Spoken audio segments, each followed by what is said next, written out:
एक बड़ी पुरानी कहावत है, कहते हैं अग्र सोची सुखी भवे। जो देख नहीं पाता है दूर तक, वो ज्यादा दूर तक चल भी नहीं पाता है। ऐसा ही जियोपॉलिटिक्स में भी होता है। डोनाल्ड ट्रंप को लेकर मैंने उस दिन ही कहा था, ऐसा लगता है बोर्ड ऑफ पीस बनाकर गाजा के नाम पर कुछ ऐसा कर रहे हैं डोनाल्ड ट्रंप कि यूएन रिप्लेस हो जाए। और अभी डोनाल्ड ट्रंप ने एक बयान दिया है, बाकायदा मैं उनका वीडियो भी दिखाऊंगी आपको, जिस बयान से इस चीज की पुष्टि एक कदम बढ़ जाती है। वहीं दूसरी तरफ ये बदलाव के बीच में जहां बेसेंट भी पहुंचे हुए हैं दावोस सम्मेलन में, और यहाँ पर इन्होंने 500% टैरिफ को लेकर बयान दिया है, तो वहीं RIC क्या ये जिंदा हो रहा है? जियोपॉलिटिक्स में बहुत कुछ चल रहा है। हमेशा की तरह वर्ल्ड मिरर के इस एपिसोड में जानने को मिलेगा बहुत कुछ। आइए जानते हैं इन खबरों को विस्तार से। मैंने पहले भी कहा था कि डोनाल्ड ट्रंप पूरी दुनिया की ताकत अपने हाथ में लेना चाहते हैं और वो कुछ उसी दिशा में बढ़ भी रहे हैं। और इसके पीछे कारण है। कारण क्या है? अगर डोनाल्ड ट्रंप के नजरिए से देखें, अमेरिका के नजरिए से, तो अमेरिका के हाथों में मात्र 5 साल है। अगर इस 5 साल में अमेरिका ने पूरी व्यवस्था को बदला नहीं तो पूरी व्यवस्था चाइना की तरफ चली जाएगी, क्योंकि चाइना धीरे धीरे शक्तिशाली हो चुका है, कुछ हद तक बाकी है और वो 5 साल का अंतराल है। और यही आप बदलाव देख रहे हैं डोनाल्ड ट्रंप में। डोनाल्ड ट्रंप के पहले कार्यकाल और दूसरे कार्यकाल में बहुत बड़ा बदलाव है, लेकिन ये बदलाव एक बहुत बड़े डर के साथ आता है। पहली चीज, आखिरकार गाजा के लिए जो इन्होंने बोर्ड बनाया, उस बोर्ड में इन्होंने सबको न्योता दिया है। चाइना, बेलारूस, फ्रांस, यूरोप, सभी को दिया गया है। पाकिस्तान, भारत, सभी को। और अब जब लोगों ने चर्चा किया कि ऐसा लगता है ये अपना UN बनाना चाहते हैं, तो इस पर डोनाल्ड ट्रंप ने क्या बयान दिया है, इस बयान को सुनिए। Well, Mike, I mean, the UN just hasn't been very helpful. I'm a big fan of the UN potential, but it has never lived up to its potential. The UN should have settled every one of the wars that I settled. I never went to them. I never even thought to go to them. They should be able to settle those wars. They don't.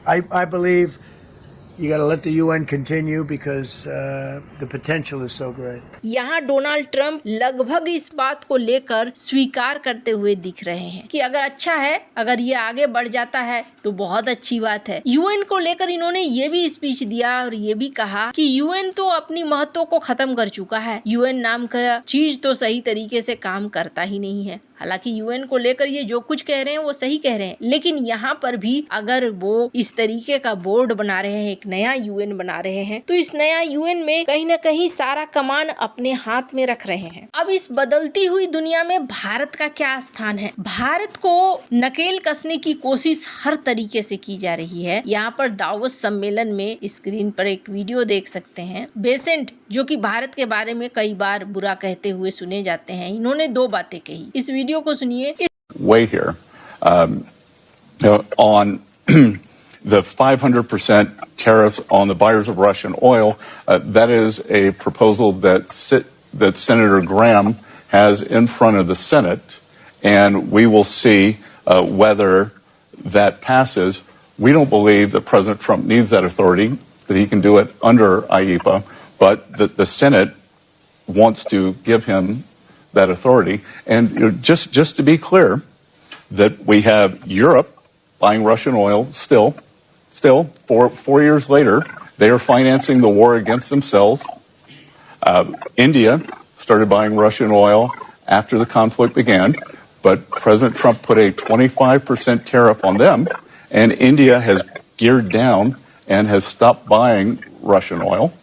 And then 3, China is a very large buyer of Russian oil, as they are of Iranian oil. इसमें पहली बात तो Besant ने ये कही कि भारत रूस से तेल खरीदता था, बहुत ज्यादा तेल खरीदता था जब युद्ध शुरू हुआ था, लेकिन जब से राष्ट्रपति ने 25% का टैरिफ लगाया है, भारत ने तेल खरीदना कम कर दिया है। फिर वो आगे कहते हैं कि 500% टैरिफ लगाने का हक है डोनाल्ड ट्रंप को, और डोनाल्ड ट्रंप के पास जो कानूनी शक्तियां होनी चाहिए वो कानूनी शक्तियां हैं, यानी वो 500% 25% का टैरिफ भी लगा सकते हैं। अब ये एक ऐसा डर है जो हर किसी को डरा कर रखेगा कि डोनाल्ड ट्रंप के हिसाब से चलो, लेकिन क्या भारत ऐसा मानने वाला है या ऐसा करने वाला है? ऐसा दिख नहीं रहा है। स्क्रीन पर एक आर्टिकल देखिए, 5 गुना तक भारत और रूस का व्यापार बढ़ा है। हालांकि इसमें भारत के पास व्यापार घाटा होगा क्योंकि भारत ने तेल ज्यादा खरीदा है, इसलिए ये नंबर बहुत हाई है। लेकिन इसके अलावे अब दूसरे सेक्टर में भी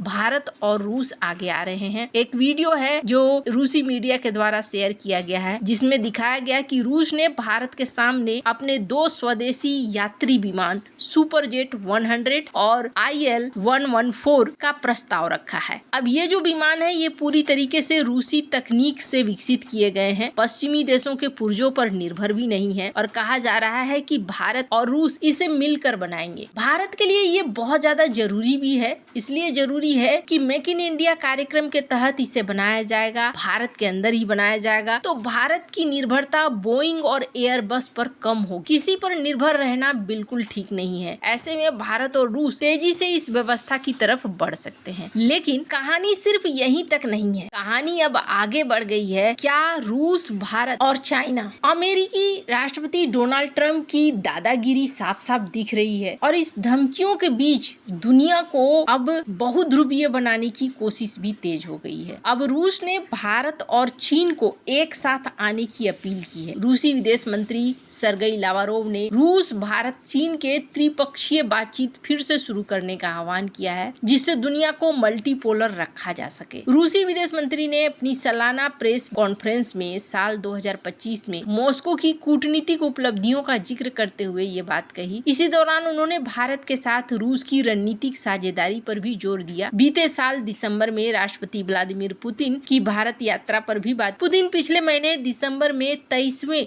भारत रूस सालाना शिखर सम्मेलन के लिए भारत के दौरे पर आए थे। इस दौरान दोनों देशों ने कई घोषणाएं भी की थी, जिसमें मजबूत आर्थिक साझेदारी बनाने के लिए 5 साल का रोड मैप तैयार किया गया था। प्रेस कॉन्फ्रेंस में लावारोव ने कहा कि चीन, रूस और भारत, इन तीनों को साथ आना होगा, तभी एक मजबूत नींव पड़ेगी ब्रिक्स की भी। ब्रिक्स शुरू में ब्राजील, रूस, भारत, चीन और दक्षिण अफ्रीका शामिल थे, फिर धीरे धीरे इसमें कई देश जुड़ने लगे। रूसी विदेश मंत्री RIC को फिर से शुरू करने की बात ऐसे समय में कर रहे हैं जब अमेरिकी राष्ट्रपति डोनाल्ड ट्रंप लगातार देशों को धमकाते हुए टैरिफ लगा रहे हैं। पिछले साल ट्रंप ने रूसी तेल की खरीद को लेकर भारत पर 25% का टैरिफ लगा दिया। इसके साथ ही भारत पर अमेरिकी टैरिफ 50% हो गया। हाल ही में ट्रंप ने ग्रीनलैंड पर कब्जे की योजना का विरोध करने पर नाटो सहयोगियों के खिलाफ भी टैरिफ लगा दिया। ट्रंप ने ग्रीनलैंड को अमेरिका के कंट्रोल में लाने की इच्छा जता दी है और उनका कहना है कि इससे कम कुछ भी स्वीकार नहीं होगा, वो ग्रीनलैंड को कब्जे में लेंगे ही। अब ऐसे में एक ऐसा माहौल बना गया है जिस माहौल में 3 बड़ी शक्ति रूस, भारत, चाइना को साथ आने की जरूरत बताई जा रही है। वैसे अगर ये तीनों साथ आ गए तो बहुत सारा सीन बदलता हुआ नजर आना शुरू हो जाएगा। लेकिन सवाल यह है कि क्या चाइना अपने आक्रामक नीतियों को छोड़कर भारत के साथ हाथ मिलाएगा और